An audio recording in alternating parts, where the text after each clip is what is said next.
This big might sound like a giant waste of taxpayer money, but the White House did find a way to make a teeny bit of that cash back. Special thanks to our sponsor, Lockheed Martin.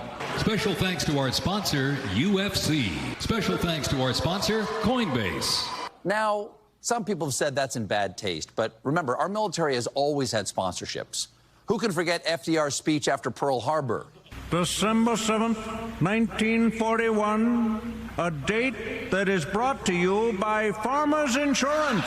We are farmers. Bum, bum, bum, bum, World War II.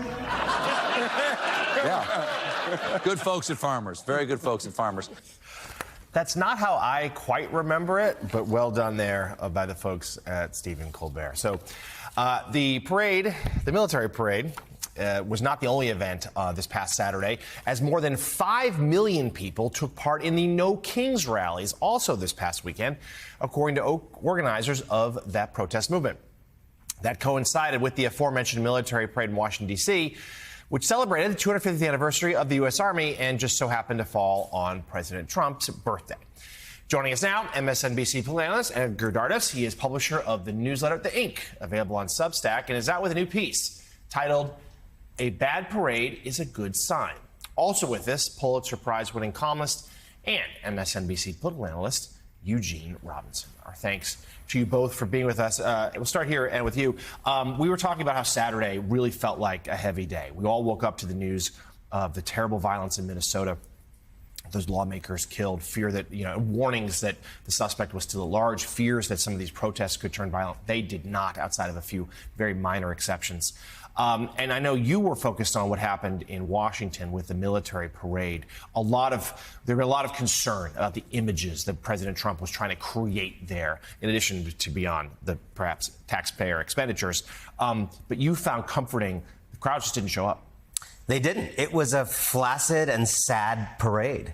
And after, people have seen now the images of the kind of half-empty bleachers, of the officials kind of yawning and not particularly excited about their own parade that they'd ordered up.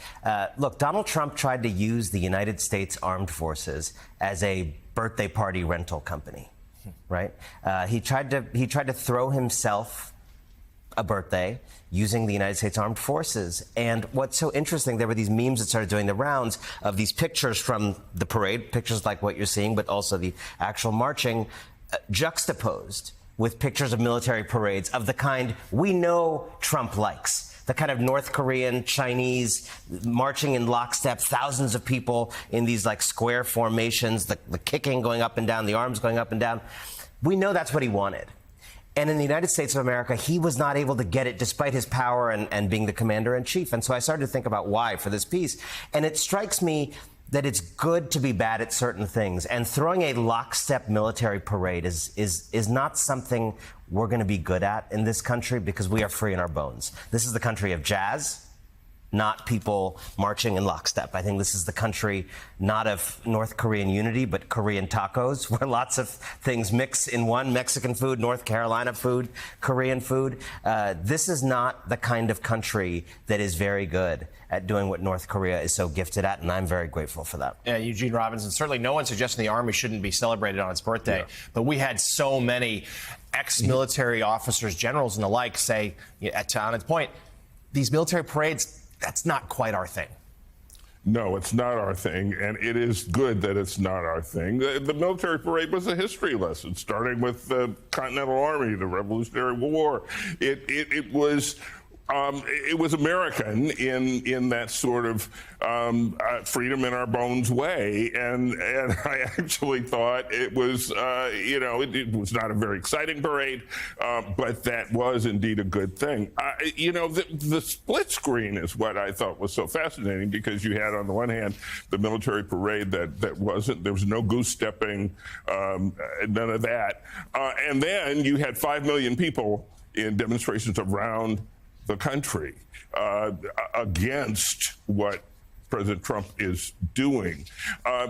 What it brought to mind to me was a number that Joe Scarborough mentioned earlier, 1.5%. That was the margin between the 77 million votes that Donald Trump got and the 75 million that Kamala Harris got, and it's not this overwhelming mandate for proto-fascism.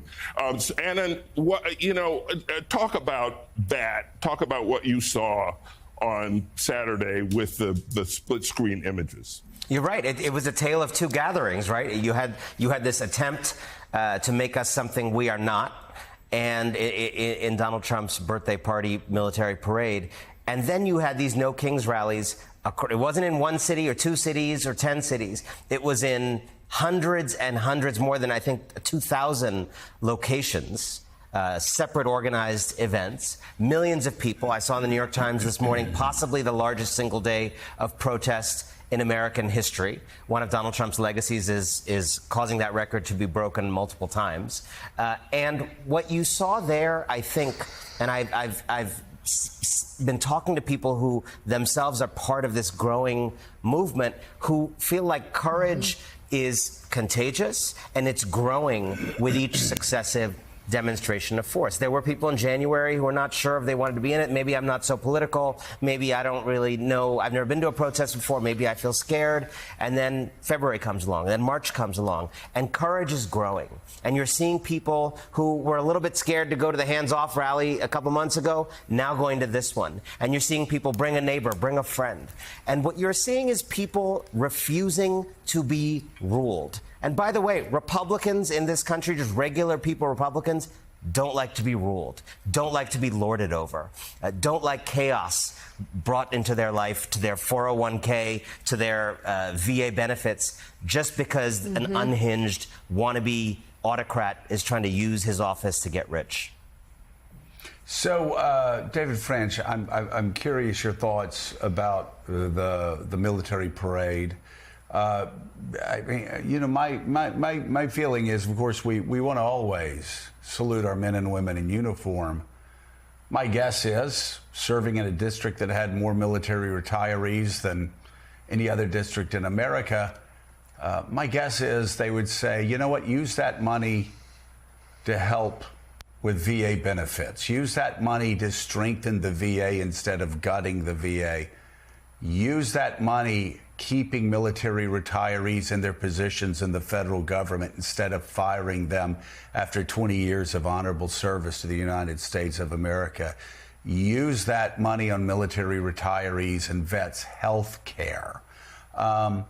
Use that money to improve housing for men and women and their families in uniform. That's just generally my thought. Again, serving in a district that had 6, 7 military bases and more military retirees than any district in America, I think most of those people who obviously love the military would look at that military parade and come to me if I were still representing them and saying, why do we have cuts at the VA? Why is Congress and the White House not keeping their promise on veterans' health care, on military retirees' health care, but they're running parades that cost hundreds of millions of dollars? I'm pretty sure that's what I would hear from my constituents. What are your thoughts?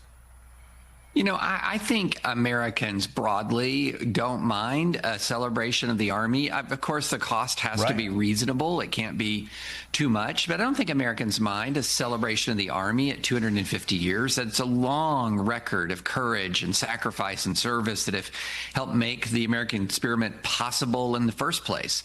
And so I don't think Americans mind that. What the problem, though, comes against the backdrop of larger context. This is when Trump has his fingerprints all over something.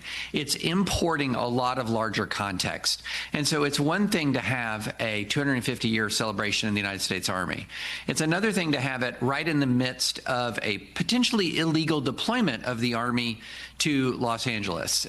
It's one thing to celebrate 250 years of the Army. It's another thing to do it right after he went to an Army base and held what looked like virtually a political rally at an Army base. And so these larger pieces of context, I think, cast a pall on what should have been by all rights a very unifying thing, a celebration of 250 years of courage and sacrifice. And so This is one of the problems you have when you have a man like Donald Trump as the president of the United States. He has tainted so many things with his corruption and so many things with his self-interest.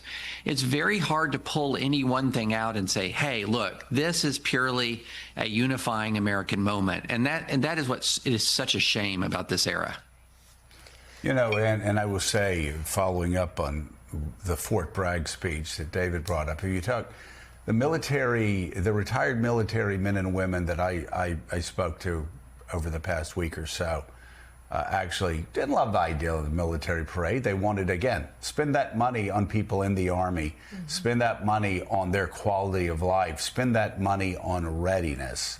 But they seemed far more disturbed by the speech at Fort Bragg, the politicalization of a speech to our U.S. troops in uniform and deriding Donald Trump's political opponents, that they considered far more dangerous than a parade celebrating 250 years of the U.S. Army. MSNBC political analyst Anand Giridharadas, thank you very much. His new piece is online now at The Ink. And Eugene Robinson and David French, thank you both as well.